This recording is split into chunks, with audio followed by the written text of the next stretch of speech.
চতুর্থ টি-20 ব্লাইন্ড বিশ্বকাপে জেতার লক্ষ্য নিয়ে দল গঠন ও প্রতিভাবান খেলোয়াড় বাছাই করতে আগামী 10 মে থেকে চট্টগ্রামের সাগরিকা মহিলা কমপ্লেক্স মাঠে শুরু হতে যাচ্ছে শহীদ শেখ আবু নাসের জাতীয় টি-20 ব্লাইন্ড ক্রিকেট টুর্নামেন্ট 2024-এর দ্বিতীয় আসর।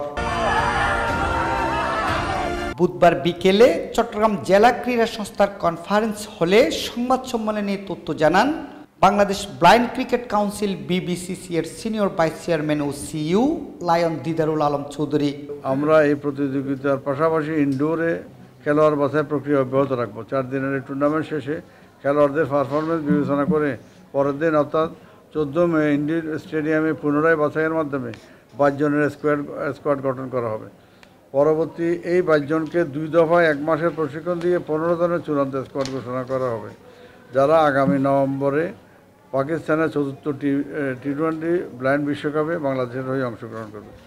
আমাদের তৃণমূল থেকে খেলোয়াড় বাছাই করে সব প্রতিভা ধাপে ধাপে করে এনে প্রথমে 32, তারপরে 22-22-এ এনে এরপরে 15 জনের স্কোয়াড করব, যাতে ইনশাল্লাহ বর্তমানে রানার্স আপ আছি, এইবার যাতে আমরা চ্যাম্পিয়ন হতে পারি।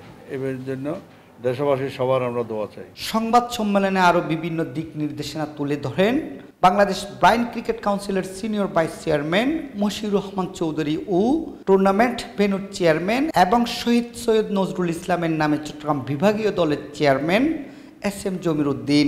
ব্লাইন্ড যে সমাজে পশ্চাৎপদ যে একটি অংশ, যে ডিজেবল, এদেরকে আমরা মেন স্ট্রিমে আনার জন্য, এদেরকে ইন্সপায়ার করার জন্য ওনার যে উদ্যোগ নিঃসন্দেহে একটি প্রশংসনীয় উদ্যোগ।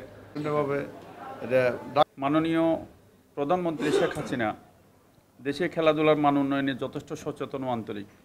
তারই ধারাবাহিকতায় টি-20 ব্লাইন্ড ক্রিকেট টুর্নামেন্ট এর আয়োজন করা হয়েছে।